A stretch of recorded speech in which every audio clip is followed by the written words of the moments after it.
Hello বন্ধুরা, আমি অনু update with অনু চ্যানেলে তোমাদের স্বাগত। আমি চলে এসেছি উড়ান সিরিয়ালের আপডেট নিয়ে। উড়ান সিরিয়ালে দেখা যাচ্ছে যে পূজা আর মহারাজ বেশ সকালবেলা একটা ভালো সময় কাটাচ্ছিল।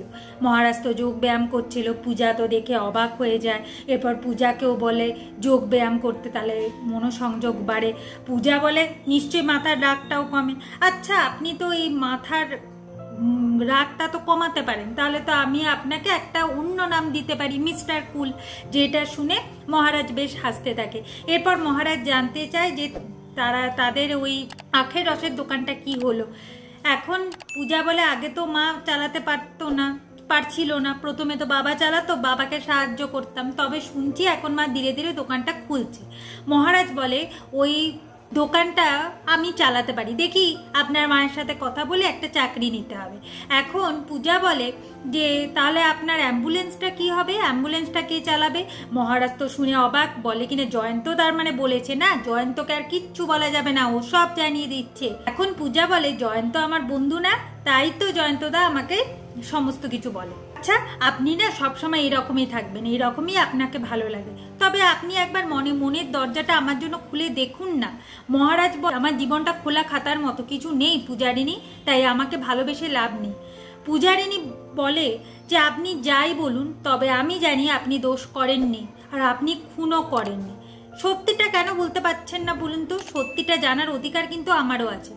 তবে এই কথাটা যখন মহারাজ বারবার ডিনাই করে, পূজা প্রমাণ এনে দেখায় যে সে ভয়েস রেকর্ড করে রেখেছে, তাতে মহারাজ নিজের মুখে বলছে সে খুন করেনি। এরপর তো মহারাজের মাথা গরম হয়ে যায়, পূজার ফোন ফেলে দেয় আর পূজাকে বলে যদি তার অতীত নিয়ে বেশি জানতে চায় তাহলে কিন্তু সবাইকে ছেড়ে অনেক দূরে চলে যা। বেশ ভালোই ভয় পাচ্ছে, কষ্ট পাচ্ছে, তার চোখ দিয়ে জল পড়ছে। অন্যদিকে মহারাজের বন্ধুরা মহারাজকে বুঝাচ্ছে যে আমাদের রাগ দেখাস ঠিক আছে, তাই বলে পূজা বুদ্ধিকেও সবসময় রাগ দেখাবি, এটা তো ঠিক নয়। এইদিকে আবার দেখবো যে সোমনাথের মা ঠিক করেছে যে আজকে ছোট করে সোমনাথ আর প্রিয়াঙ্কার আশীর্বাদ সেরে ফেলবে। আর সোমনাথের বাবা তো অ্যাপে পড়ে গেছে সোমনাথের, তাই সোমনাথ যা বলছে তাতেই তার বাবা রাজি। সোমনাথ বলে আমার বাবার টাকা পয়সা খরচ করে আমি বিয়ে করছি ঠিকই, তবে আমি বড় লোক বাড়ির মেয়েকে বিয়ে করতে তো আমি কিছু হাতাবো, এইটাই তো আমার প্ল্যান। সোমনাথের মা বলে এই শোন, আজকে আশীর্বাদ, আজকে তুই প্রিয়াঙ্কাকে ফোন কর, প্রিয়াঙ্কা যেন ওর মায়ের সাথে আমার কথা বলিয়ে দেয়। এরপর আশীর্বাদের দিন ঠিক করলাম, বিয়েতে কি কি করতে হবে, বিয়ের আগে তো একটা কথা বলা দরকার। তাই এখন সোমনাথ প্রিয়াঙ্কাকে ফোন করে আর বলে যে মাকে ভিডিও কল লাগাও, কনফারেন্স কল লাগাও।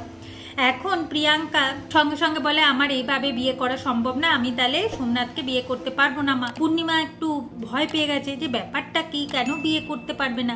এখন প্রিয়াঙ্কা বলে আমার মা বাবা এমনিতেই আমায় ত্যাগ করে দিয়েছে, যদি জানতে পারে যে আমি এরকম একটা মিডিল ক্লাস ছেলেকে বিয়ে করছি তাহলে আমাকে আরোই ত্যায্য করে দেবে। বাবা তো করেই দিয়েছে, এরপর মা করে দেবে, তাই আমি চাই না, তাই বলছি সরি, আমি এই বিয়েটা করতে পারবো না। এখন পূর্ণিমা বলে ঠিক আছে, তোমার মায়ের সাথে আমি কথা বলতে চাই না, তবে তুমি কিন্তু আশীর্বাদের ঠিক সময় চলে এসো। প্রিয়াঙ্কা তাতে রাজি হয়, আর মনে মনে পূর্ণিমা ভাবতে থাকে সে কোনো ভুল করছে না তো। এইদিকে পূর্ণিমা দেখে পূজারিনী সকাল থেকে নিচে নামেনি, ব্যাপারটা কি। তাই মহারাজের ঘরে যায়, গিয়ে দেখে যে পূজা পড়াশোনা করছে।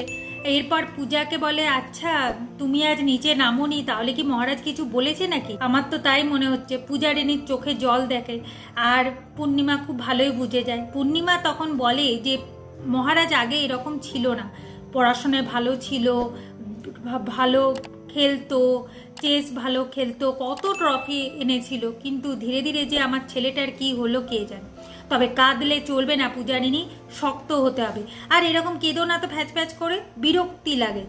এখন পূজারিনী তার শাশুড়ি মাকে বলে যে আমি আপনার বিরক্তির কারণ হতে চাই না মা। এরপর পূর্ণিমা বলে যে শোনো, পড়াশোনা শেষ করে একবার নিচে চলে আসো, আজকে তো সোমনাথের আশীর্বাদ, আমরা সবাই হাতে হাত মিলিয়ে না হয় কাজ করব। পূজার খুব ভালো লাগে। পূজা বলে ঠিক আছে, আমি পড়া সেরেই নিচে আসছি।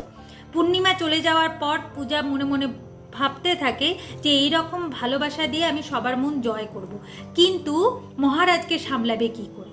এইদিকে প্রিয়াঙ্কার মা আর মেয়ে তো চলে এসেছে কলকাতা শহরে, এসে অসুস্থ হয়ে পড়ে। মহারাজ সেটা দেখতে পায়, মহারাজ তাকে বাঁচাতে চায়। আর তখনই প্রিয়াঙ্কার মা বলে ওঠে তার মেয়ের নাম কল্যাণীর কাছে যেতে চায়। মহারাজ বলে আপনি তো অসুস্থ, আগে আপনি আমাদের বাড়িতে চলুন, আগে একটু সুস্থ হয়ে নেবেন, তারপর না হয় মেয়ের কাছে যাবেন বা আপনি আপনার গ্রামে ফিরে যাবেন। আগামী পর্বে দেখা যাচ্ছে যে আশীর্বাদের সময় প্রিয়াঙ্কার পর্দা ফাঁস হতে চলেছে। প্রিয়াঙ্কা যে ফ্রড মেয়ে সেটা তো এখন মহারাজ সবার সামনে প্রমাণ করে দেবে, কিন্তু প্রিয়াঙ্কা বলে না আমি ফ্রড, আমি আপনাদের কাউকে ফাঁসাইনি। সোমনাথ তো কোনোভাবেই তো মহারাজের কথা বিশ্বাস করছে না। এখন মহারাজ বলে সোমনাথ আর প্রিয়াঙ্কা দুজনই হচ্ছে ধূর্ত চালাক, তোমাদেরকে ফাঁসাচ্ছে মিথ্যে বলে বলে। এখন মহারাজের মা বলে তাহলে তুই প্রমাণ করে দে না মহারাজ যে ওরা ভুল বা ওরা আমাদের ফাঁসাচ্ছে। তখন মহারাজ হাসতে থাকে, আর মহারাজের জন্যই হয়তো প্রিয়াঙ্কার আসল রূপটা সবার সামনে বেরিয়ে আসবে। এইভাবেই আজকের পর্বটা শেষ হয়ে যাচ্ছে। আশা করি আজকের পর্বটা তোমাদের ভালো লাগবে। ভিডিওটা দেখবার জন্য আর আপডেট উইথ অনু চ্যানেলের পাশে থাকবার জন্য অসংখ্য ধন্যবাদ।